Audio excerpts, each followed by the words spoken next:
Anne of Green Gables, by Lucy Maud Montgomery. Chapter 2. Matthew Cuthbert is Surprised. Matthew Cuthbert and the sorrel mare jogged comfortably over the 8 miles to Bright River. It was a pretty road, running along between snug farmsteads, with now and again a bit of balsamy fir wood to drive through, or a hollow where wild plums hung out their filmy bloom. The air was sweet with the breath of many apple orchards, and the meadows sloped away in the distance to horizon mists of pearl and purple, while the little birds sang as if it were the one day of summer in all the year. Matthew enjoyed the drive after his own fashion, except during the moments when he met women and had to nod to them, for in Prince Edward Island you are supposed to nod to all and sundry you meet on the road, whether you know them or not. Matthew dreaded all women except Marilla and Mrs. Rachel. He had an uncomfortable feeling that the mysterious creatures were secretly laughing at him. He may have been quite right in thinking so, for he was an odd-looking personage, with an ungainly figure, and long iron-grey hair that touched his stooping shoulders, and a full, soft brown beard, which he had worn ever since he was 20. In fact, he had looked at 20 very much as he looked at 60, lacking a little of the greyness. When he reached Bright River, there was no sign of any train. He thought he was too early, so he tied his horse in the yard of the small Bright River Hotel and went over to the station house. The long platform was almost deserted, the only living creature in sight being a girl who was sitting on a pile of shingles at the extreme end. Matthew, barely noticing that it was a girl, sidled past her as quickly as possible without looking at her. Had he looked, he could hardly have failed to notice the tense rigidity and expectation of her attitude and expression. She was sitting there waiting for something or somebody, and, since sitting and waiting was the only thing to do just then, she sat and waited with all her might and main. Matthew encountered the station-master locking up the ticket office preparatory to going home for supper, and asked him if the 5:30 train would soon be along. "The 5:30 train has been in and gone half an hour ago," answered that brisk official. "But there was a passenger dropped off for you, a little girl. She's sitting out there on the shingles. I asked her to go into the ladies' waiting-room, but she informed me gravely that she preferred to stay outside. There was more scope for the imagination, she said. She's a case, I should say." "I'm not expecting a girl," said Matthew blankly. "It's a boy I've come for. He should be here. Mrs. Alexander Spencer was to bring him over from Nova Scotia for me." The station-master whistled. "Guess there's some mistake," he said. "Mrs. Spencer came off the train with that girl and gave her into my charge. Said you and your sister were adopting her from an orphan asylum, and that you would be along for her presently. That's all I know about it, and I haven't got any more orphans concealed hereabouts." "I don't understand," said Matthew helplessly, wishing that Marilla was at hand to cope with the situation. "Well, you'd better question the girl," said the station-master carelessly. "I dare say she'll be able to explain. She's got a tongue of her own, that's certain. Maybe they were out of boys of the brand you wanted." He walked jauntily away, being hungry, and the unfortunate Matthew was left to do that which was harder for him than bearding a lion in its den: walk up to a girl, a strange girl, an orphan girl, and demand of her why she wasn't a boy. Matthew groaned in spirit as he turned about and shuffled gently down the platform towards her. She had been watching him ever since he had passed her, and she had her eyes on him now. Matthew was not looking at her, and he would not have seen what she was really like if he had been, but an ordinary observer would have seen this: a child of about 11, garbed in a very short, very tight, very ugly dress of yellowish-grey wincey. She wore a faded brown sailor hat, and beneath the hat, extending down her back, were 2 braids of very thick, decidedly red hair. Her face was small, white, and thin, also much freckled. Her mouth was large, and so were her eyes, which looked green in some lights and moods, and grey in others. So far the ordinary observer. An extraordinary observer might have seen that the chin was very pointed and pronounced, that the big eyes were full of spirit and vivacity, that the mouth was sweet-lipped and expressive, that the forehead was broad and full. In short, our discerning extraordinary observer might have concluded that no commonplace soul inhabited the body of this stray woman-child of whom shy Matthew Cuthbert was so ludicrously afraid. Matthew, however, was spared the ordeal of speaking first, for as soon as she concluded that he was coming to her, she stood up, grasping with one thin brown hand the handle of a shabby old-fashioned carpet-bag, the other she held out to him. "I suppose you are Mr. Matthew Cuthbert of Green Gables?" she said in a peculiarly clear, sweet voice. "I am very glad to see you. I was beginning to be afraid you weren't coming for me, and I was imagining all the things that might have happened to prevent you. I had made up my mind that if you didn't come for me tonight, I'd go down the track to that big wild cherry tree at the bend and climb up into it and stay all night. I wouldn't be a bit afraid, and it would be lovely to sleep in a wild cherry tree all white with bloom in the moonshine, don't you think? You could imagine you were dwelling in marble halls, couldn't you? And I was quite sure you would come for me in the morning, if you didn't tonight." Matthew had taken the scrawny little hand awkwardly in his. Then and there he decided what to do. He could not tell this child with the glowing eyes that there had been a mistake. He would take her home and let Marilla do that. She couldn't be left at Bright River anyhow, no matter what mistake had been made, so all questions and explanations might as well be deferred until he was safely back at Green Gables. "I'm sorry I was late," he said shyly. "Come along.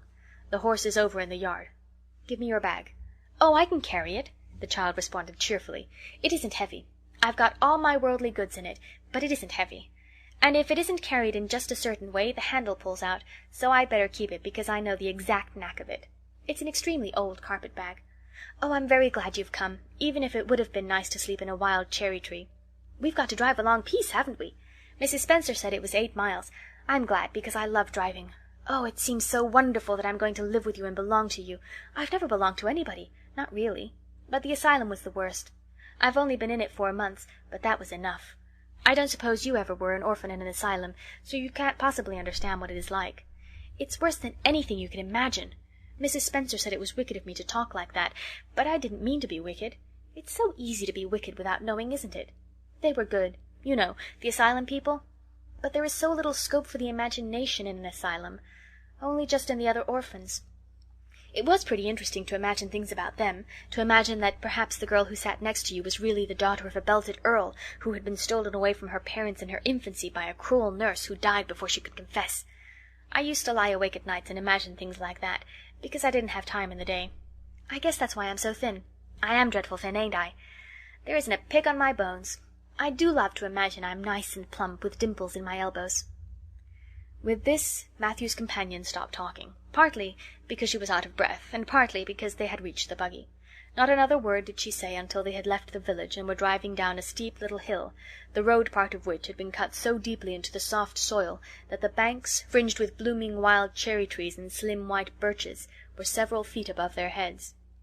The child put out her hand and broke off a branch of wild plum that brushed against the side of the buggy. "Isn't that beautiful?" "What did that tree leaning out from the bank, all white and lacy, make you think of?" she asked. "Well, now, I dunno," said Matthew. "Why, a bride, of course. A bride all in white with a lovely misty veil. I've never seen one, but I can imagine what she would look like. I don't ever expect to be a bride myself. I'm so homely nobody will ever want to marry me, unless it might be a foreign missionary. I suppose a foreign missionary mightn't be very particular.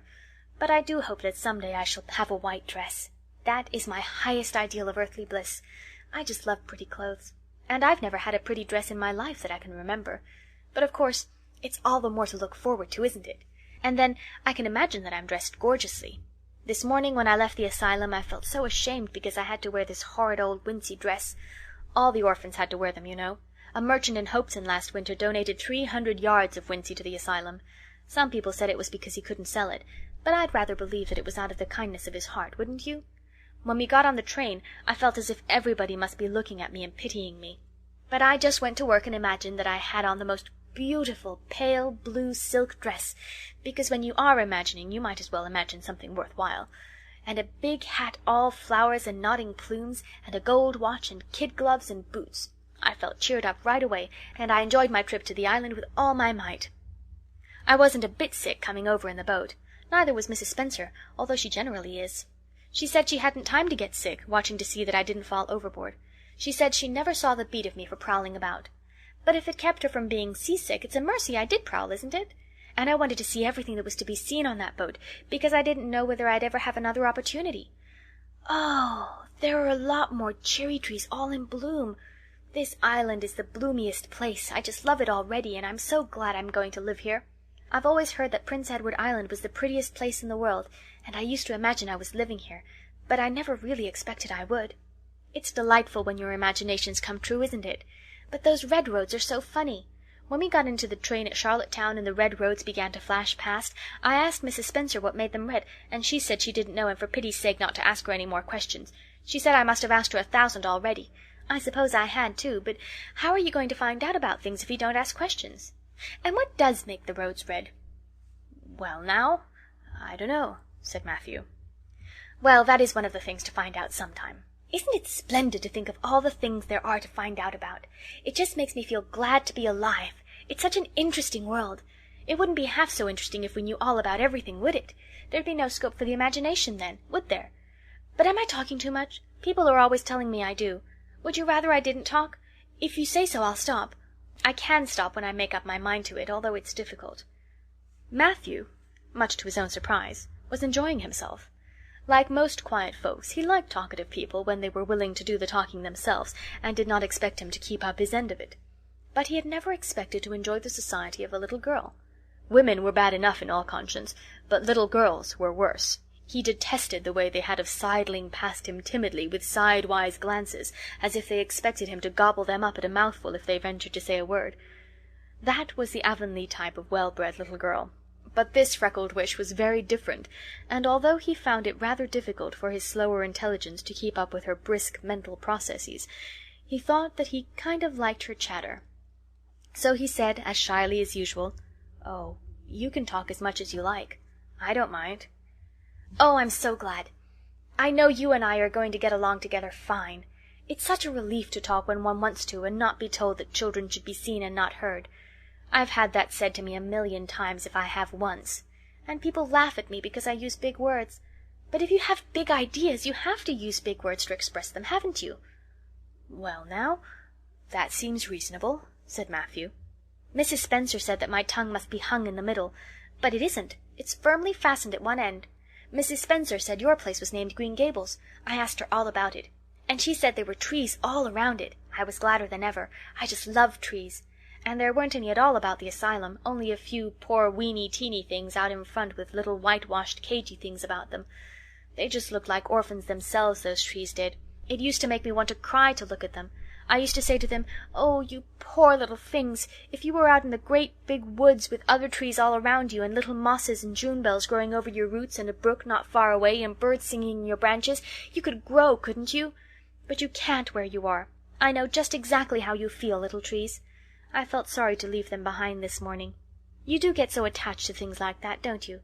Is there a brook anywhere near Green Gables? I forgot to ask Mrs. Spencer that." "Well, now, yes. There's one right below the house."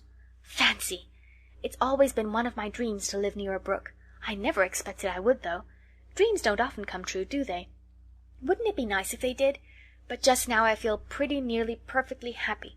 I can't feel exactly perfectly happy because, well, what color would you call this?" She twitched one of her long glossy braids over her thin shoulder, and held it up before Matthew's eyes. Matthew was not used to deciding on the tints of ladies' tresses, but in this case there couldn't be much doubt. "It's red, ain't it?" he said. The girl let the braid drop back with a sigh that seemed to come from her very toes, and to exhale forth all the sorrows of the ages. "Yes, it's red," she said resignedly. "Now you see why I can't be perfectly happy. Nobody could who has red hair. I don't mind the other things so much, the freckles and the green eyes and my skinniness. I can imagine them away. I can imagine I have a beautiful rose-leaf complexion and lovely starry violet eyes, but I cannot imagine that red hair away.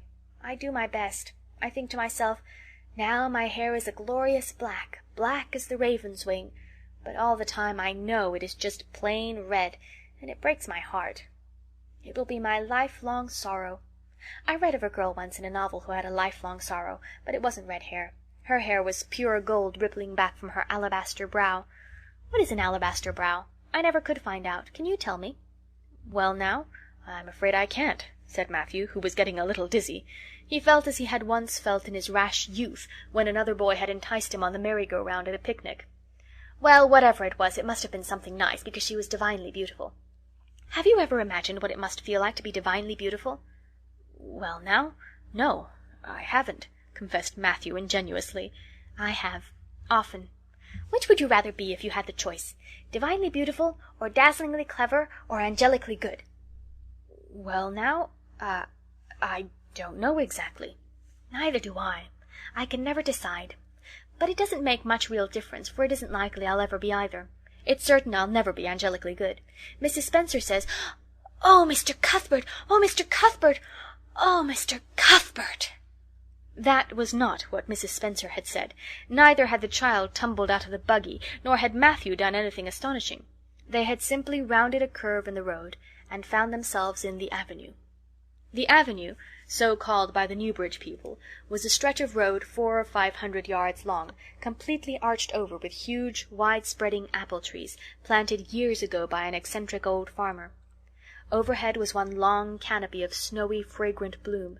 Below the boughs the air was full of a purple twilight, and far ahead a glimpse of painted sunset sky shone like a great rose window at the end of a cathedral aisle.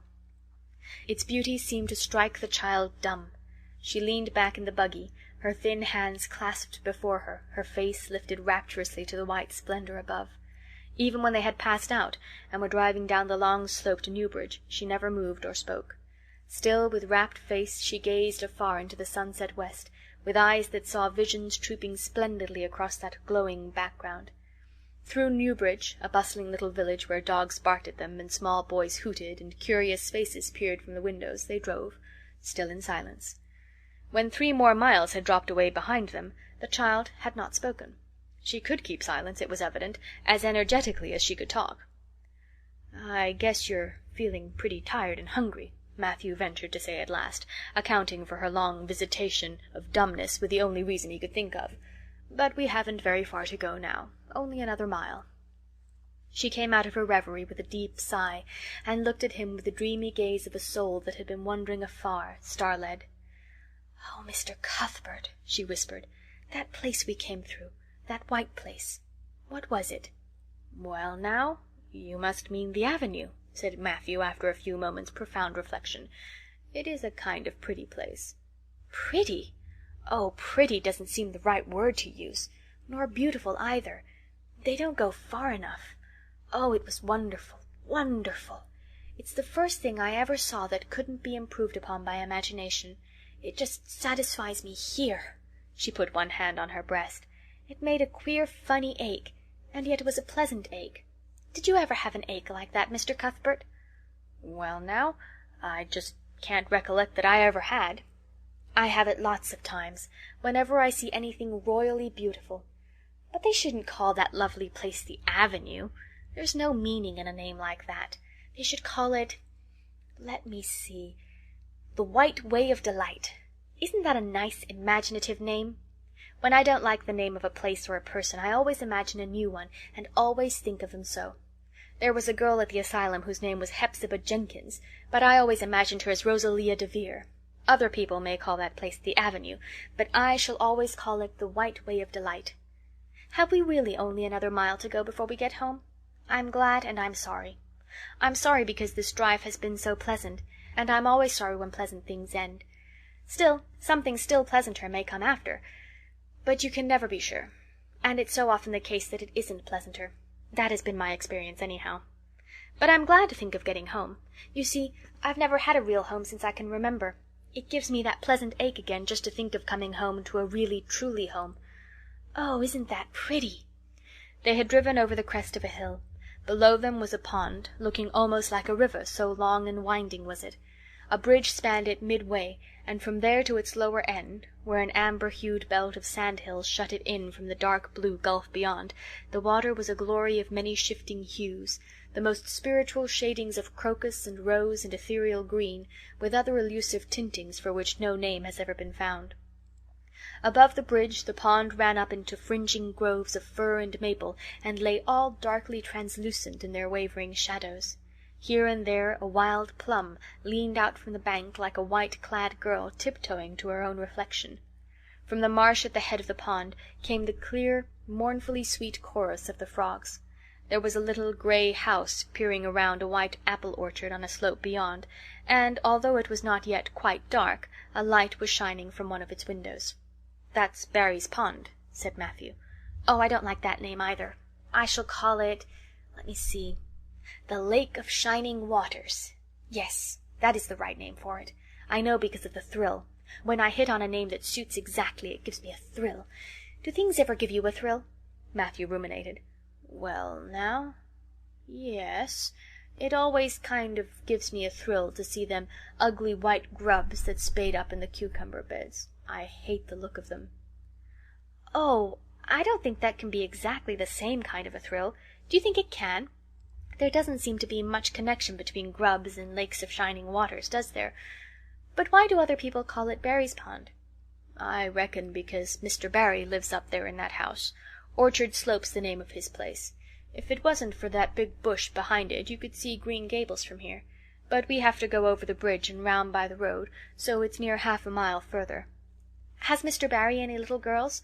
Well, not so very little either. About my size." "He's got one about 11. Her name is Diana."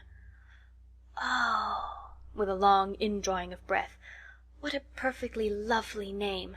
"Well, now, I dunno. There's something dreadful heathenish about it, seems to me. I'd rather Jane or Mary or some sensible name like that. But when Diana was born there was a schoolmaster boarding there, and they gave him the naming of her, and he called her Diana." "I wish there had been a schoolmaster like that around when I was born, then. Oh, here we are at the bridge. I'm going to shut my eyes tight. I'm always afraid going over bridges.